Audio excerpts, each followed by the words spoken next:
Let me share my screen.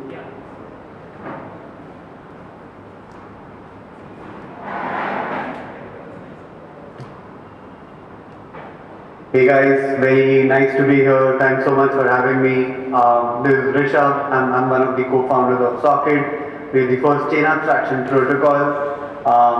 And yeah, like everyone mentioned, we basically will talk a little bit about chain abstraction and what we're doing in to kind of like end with like a food for thought and kind of like just talk about like a new use case that we've been thinking about with wallets, which actually leads to this kind of an experience, right? So yeah, let's get going. I think since the last few years, right? I think like the last 5 years or 6 years, we were on this journey, right? Like we were on this journey for scalability. Recording in progress. Yeah, so we were on this journey to kind of like find scalability with Ethereum, right? When we say scalability, I also mean unlimited block space, right? So we were in search for this cheap or inexpensive and fast block space, and we were in search for a lot of it, right? Like we wanted every app, every user kind of like wanted a lot of block space for it to be extremely like viable for them to be able to interact with all of these applications out there, right? We basically went through this modular era of modular expansion, like where we introduced, okay, we can have these multiple execution layers or multiple roll-ups. We could have like these Ethereum as like the settlement layer, and then like we can have different data availability layers to also kind of like make everything super cheap, right? So overall, we kind of like introduced this concept within Ethereum to kind of like have more and more roll-ups and go for like this roll-up centric roadmap, which in other words we're like also calling this like modular roadmap, and basically get all of this amazing block space and amazing capabilities for developers, right? So today, finally, after a lot of work put in where we are today, is that everyone can basically get their own chain, right? Like it's like at this level that any application, any developer, any user can build their own chain if they want to, basically, right? And that too in like a few hours, right? Like so, people can build their own chain with Cosmos. People can use an existing layer 1, they can use an existing layer 2, they can kind of like build their own ZK chain, they can build like ZK rollup, they can build their own like optimistic rollup, they can basically customize every part of the stack to basically build their own chain, right? So we are basically in this paradigm where now we have more than 100 chains already. If you go by like go to A2 Beats and kind of like just look at the chains, 2 years back the number was 2, right? Now we have 100 plus rollups itself, right? And we have new and new L1s and L2s and all of these like new chains kind of like coming in day in and day out, right? But the question is like now that we have the scalability, right? The problem now is it's not really usable in a lot of ways, right? So just think about any new chain that you want to use. It's insanely hard, right? Like people right now are struggling with 100 RPC, 100 tokens, 100 gas fees, 100 balances, bridging between these 100 chains, right? It's horrible, right? Like to kind of like just even start using an application on L2, you kind of like need to go through so many things, right? You need so many wallets and like I said, right? Like RPCs and like gas and bridging and all of these different customizabilities. You have like different USDCs, right? Like you have a single asset which is USDC, but like on 100 different chains, right? So why you have like a 2000 USDC balance, it's actually like 20 fragments that you really have to think about, right? And this is just getting worse as number of chains are increasing, right? And on the other hand, devs are also basically struggling on, okay, where do I really deploy my application on, right? Everything kind of looks familiar or has like some pros and cons, but where do I really use, what do I really use, right? If I use Bera chain, will I be able to get more users, but will I lose all the Ethereum users? But okay, if I use L2, I'll get access to all the Ethereum users, but I will lose the great community that I have that I can get with Bera chain, right?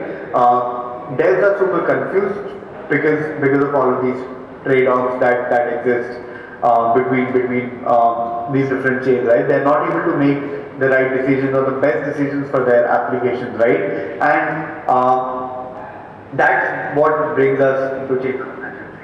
The chain abstraction is overall nothing but a way or like applications can basically go chain abstracted in the sense that users can use them without really caring about what chain they're from, right? Like so, without thinking about 100 USDC or 200 USDC on Polygon or 100 USDC on Arbitrum or 500 USDC on Base, they just see, hey, I have 1000 USDC which I can use directly on this application, right? The interaction between a user and application. The interaction is not between a user and a chain and an application. That is like too complex for like a user to use. It's too complex for a really social app, like a really Web2 like application really kind of like come in and like have normies come and use it, right? So what we are basically building or how we achieve this at Socket is something called MOFA, right? We basically provide chain abstraction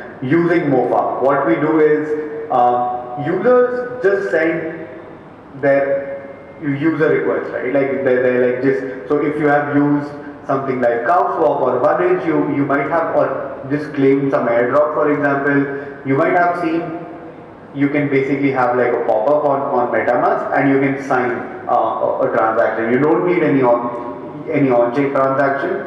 All you need to do is like sign a message with your wallet, right? So we go into this paradigm with chain abstraction where all you need to do anything is just sign this message on your wallet to be able to interact with everything basically, right? Like any application you want. And now what happens with that request is we basically introduce something called MOFA, which now means that we have all of these user ops and user requests coming in. Now on the other side, we put the off-chain agents, right? Like, which could be anyone. It could be a market maker, it could be a relayer, sequencer, searcher, it could be anyone. And these people compete against each other to basically be able to fulfill this order flow and to abstract out all of these chain complexities for the users. So for example, what they will do is, they will take the user ops or user request, they will basically create, okay, how can I kind of like put these transactions in like this chain abstracted block in some sense, which has like all of these transactions to be executed across all of these different chains, and then I can just go in and execute them on chain on behalf of the users, right? So what users get is like this one single unified way to interact with applications, and these agents, off-chain agents, basically are able to execute that for the users and abstract away all the complexities, right? So I'll just go and talk about maybe a case study, right, on what this really can do for us in practice, right? So I think with this, we recently introduced a research post that actually introduces chain abstraction into wallets for the first time, right? And we're calling it Management Plus Plus. The real concept behind it is very simple. You have tokens, right? That's it. That's all you need. You don't need to, you have tokens you can use and do whatever you want, and you don't need to care about anything. You don't need to go to like swap, you don't need to go and like find a bridge, you don't need to find RPCs, you don't need to think about bridging, you don't need to do anything like that basically, right? Within your wallet, you will have one single balance that you can use to transact anywhere at any point in time, right? So what really happens is, I'll kind of like just talk about how it really works under the hood to kind of like give like a better mental model. Again, right, like user gives the signed user of here, right? Like user signs the request. But before that, right, what we have done is used smart wallets to be able to enable this kind of experience, right? So when you onboard to a smart wallet, you deposit something into a smart wallet, and the money that you deposit into the smart wallet, it's immediately available as chain abstracted balance for the user to be able to use anywhere, basically, right? This is basically like if you deposit 1000 USDC, that 1000 USDC is instantly available for you to interact with any chain on instantly, right? Like, so now let's say you want to kind of like, you kind of like deposit some money into your wallet, and now you want to maintain an 100 USDC on base. What will happen is you will sign that message and user that I was talking about earlier. So you will just, a pop-up will come, you just sign that pop-up, and now the pop-up will be, the user request will be taken, it will go into MOFA. We will find the best bundler and paymaster to who, like best paymaster who can execute this transaction. And then what will happen is this paymaster provide funds for on behalf of the user upfront on the chain the transaction is to be executed.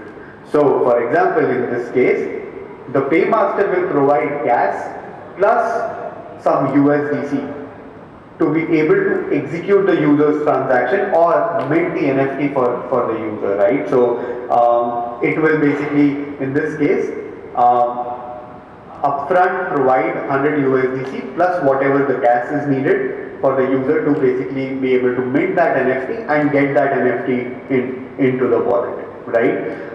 Paymaster is nothing but just like an off-chain entity that, you know, like that exists in MoFa. Later on, now that this transaction has been executed for user, the paymaster can now go on whatever chain the user had this like balance on, and then claim the funds from the balance on the source chain, right? So what really happens is whenever the user wants to transact on whatever chain, there is this off-chain entity that just provides the funds upfront for the user to be able to execute that transaction. So the user's transaction gets executed immediately, right? Like it's literally like they've spent their money before even like they've just spent their money to do whatever they want, wherever they want, instantly, right? Like there is no delay. And then the paymaster, this off-chain entity, can claim the funds from user's chain abstraction balance later on, right? So it's like basically spend now, debit later sort of a concept that we basically introduced with this, right? So to summarize just to go back here, this is what we really solve for here, right? The user is able to use, the user first of all has one money, right? Like one token, right? If it's USDC, the user just has 1000 USDC, which they can use anywhere, right? Like, so this is like a chain abstracted balance that they can use anywhere. Now second, when they're using it or when they're transacting, it's a single chain experience for them, right? It's an experience where they don't have to wait for bridging, they don't have to wait for anything, right? They instantly get that transaction to basically happen, right? Like just like if they were on the same chain, right? And this is what the biggest difference between cross-chain and chain abstraction is, right? A similar thing is possible with by using cross-chain as well, right? But it's extremely different than what we are doing here, right? So for example, when you talk about cross-chain, where you start is, you start with some fragmented amount of funds on one chain, right? So you are not starting with 1000 USDC balance, you start with, I have 200 USDC on Arbitrum or 100 USDC on Polygon or 300 USDC on Optimism, right? Your transaction starts there, and then you push these funds from Arbitrum to, let's say, base, and then the transaction basically takes place, right? So there's two things, right? One, the asset fragmentation still exists, right? You have to still think about fund on chain A and chain B and chain C. And second, you have to basically wait for this bridging to happen before the transaction can be executed on the destination chain. In this chain abstracted world where everything looks like a single chain, you just have USDC. You don't care about chain A, chain B, chain C. You just have USDC, one single chain abstracted balance that you can use. And second, you are able to use that balance to do whatever you want instantly. There is no bridging delay. There is like literally a single chain transaction experience where you just sign a message and that's it. The transaction is executed at that moment. And that's like the most fundamental difference between what you have with cross-chain versus a chain abstraction, right? So I hope this kind of like gives you all a much better mental model of how you guys can think about chain abstraction, the direction that chain abstraction is, like the things that we want to enable by using chain abstraction. But yeah, I think that's about it. Here's a scan. You can scan this code if you want to read more about Management++. We have basically written a each research post on this and working with like a lot of folks on the account abstraction and smart wallet front to basically implement this. But yeah, I'll take a pause here. If you guys have any thoughts or questions or comments, I would love to hear some feedback. Any questions, folks? Do you have any questions? Anybody? You have a question?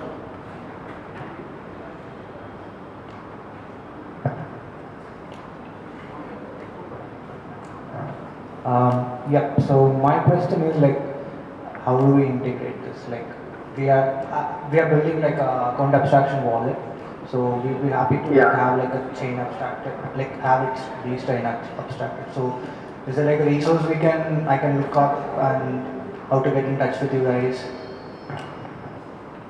Yeah. So I think one.